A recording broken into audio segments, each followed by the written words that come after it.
লজ্জাজনক ইতিহাস নয় বাঙালি জাতির জন্য মাননীয় প্রধানমন্ত্রী জননেত্রী শেখ হাসিনার জন্য একটা লজ্জার ইতিহাস। আজকে যখন বঙ্গবন্ধু সরকার রাষ্ট্র ক্ষমতায়, যখন মেরিনারদের মতো সব সেক্টর যেমন সফলতা অর্জন করেছে, সব সেক্টর যখন বঙ্গবন্ধু কন্যা শেখ হাসিনার হাত ধরে গিয়ে চলেছে, সেই সেক্টরে যখন আমাদের মেরিন সেক্টর পিছিয়ে যাচ্ছে, এটা অত্যন্ত লজ্জার, এটা অত্যন্ত মর্মান্তিক ইতিহাস।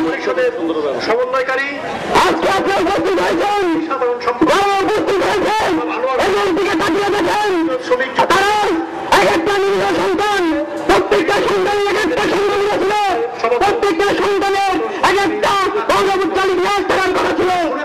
আজকে তারা রাস্তায় দাঁড়িয়ে আছে, এদের পিছনে আছে অনেক দুঃখের ইতিহাস। বাবা মায়ের ব্যাংক থেকে ঋণ নিয়ে সন্তানকে মেরিন রেখে দিতে পারেন ইতিহাস। এদের রয়েছে বিভিন্ন বড় বড় ভাষী, সেখানে সুযোগ থাকার পরেও আধুনিক উন্নত জীবনযাপনের জন্য দেশের প্রেমিক সন্তান হিসাবে বাংলাদেশের রেমিটেন্সের সুযোগ পাবে, সেই সুযোগে বাংলাদেশকে আধুনিক বিশ্বে উন্নত করবে। সেই সুযোগের জন্য তারা প্রতিকূল পরিস্থিতি মোকাবেলা করে তা কাটিয়ে পড়েছিল এই পেশারে। এখানে যারা দাঁড়িয়ে আছে তারাও ঘুরে চান্স পেয়েছিল, তারাও মেডিকেলে চান্স পেয়েছিল, সেই সব সম্ভাবনা ছাড়ে তারা গিয়েছিল বাংলাদেশ মেরিন একাডেমিতে। স্বপ্ন ছিল মেরিন ইঞ্জিনিয়ার হবেন, বাংলাদেশের মধ্যে অন্তিশুদ্ধি প্রান্তের, তাদের সেই স্বপ্ন সম্ভব হয়নি। কেন সম্ভব হয়নি?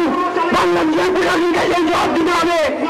আমাদের এই সেক্টরের সমস্যার কোনো সমাধান না করে আমরা দেখতে পেলাম একটা অনুসন্ধান কমিটি করা হলো। সেই অনুসন্ধান কমিটি রিপোর্ট করল যে মেরিনারদের চিকিৎসার পাশাপাশি মিশনারি একাডেমিরও সেই প্রদান করা হবে।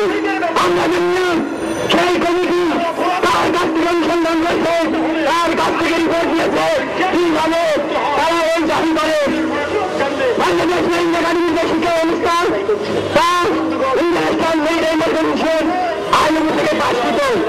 তারা আন্তর্জাতিক বৈদেশিক যে সুযোগ রয়েছে সেখানে যে কারিকুলাম, সেই কারিকুলামে শিক্ষা ব্যবস্থা গ্রহণ করছে।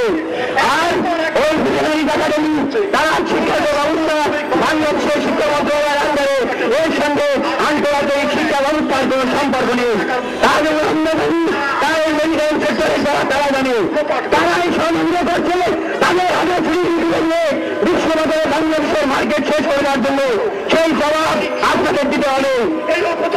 প্রধানমন্ত্রী 2011 সালে আপনি বাংলাদেশ মেরিন একাডেমিকে বঙ্গবন্ধু শেখ মুজিব মেরিটাইম ইউনিভার্সিটিতে রূপান্তরিত করেছিলেন। আমরা আশায় বুঝ পেরেছিলাম, আমরা পেরেছিলাম স্বাধীনতার 43 বছর পরেও বাংলাদেশের মেরিনারদের এবার মূল্যায়ন হবে। বাংলাদেশের মেরিনাররা বাংলাদেশের যে আসল সন্তান, বাংলাদেশের বঙ্গবন্ধুর স্বপ্ন সোনার বাংলা দরবার, তারা এই যে সোনার সন্তান, সেই সোনার সন্তানদের মূল্যায়ন শেখ হাসিনা সরকার করবেন। কিন্তু আমরা দুঃখের কাজ হয়েছি, যখন দেখেছি বঙ্গবন্ধু শেখ মুজিব মেরিটাইম ইউনিভার্সিটির নাম দেওয়ার সঙ্গে সঙ্গে এই বাংলাদেশ মেরিটাইমদের আজকে দুদিন শুরু হয়েছে।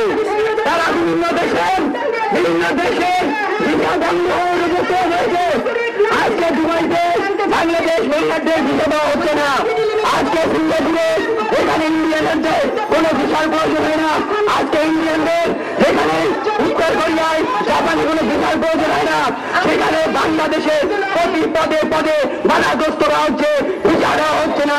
বিভিন্ন সৌদি আরব সহ এই সমস্ত মুসলিম কান্ট্রি রয়েছে, সেখানে বাংলাদেশ শুনলে তাদের সাইনের ব্যবস্থা করা হচ্ছে না, সাইনের ব্যবস্থা করা হচ্ছে না। আমরা বারবার গৃহমন্ত্রীর কাছে দিয়েছি, গৃহমন্ত্রী আমার নেতা, আমরা যুদ্ধরাজ গণতন্ত্রে আমি তার সঙ্গে আছি। আমি গৃহমন্ত্রীকে একবার দেওয়ার চেষ্টা করেছি, উনি কর্মকাজ করেন নাই। উনি বলছেন শুধু দেখবেন, কবে দেখবেন, তারও কোনো সুরাহ পাইনি। আমরা বাধ্য হয়ে আজকে রাস্তায় নামতে বাধ্য হয়েছি। গৃহমন্ত্রী আপনাকে বলতে চাই, আপনি মেরিনারদের জন্য কি কর্মসূচি নিয়েছেন?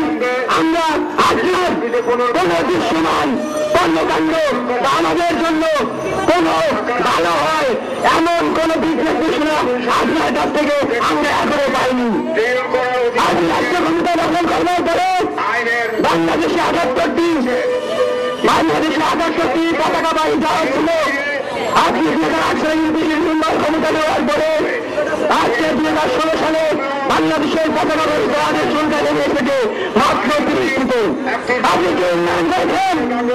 আজকে মেরিন একাডেমির ক্যাডেটরা তার ন্যূনতম সমুদ্র সার্ভিস ইন্টার্নশিপ সেই সি সার্ভিস পর্যন্ত করার সুযোগ পাচ্ছে না।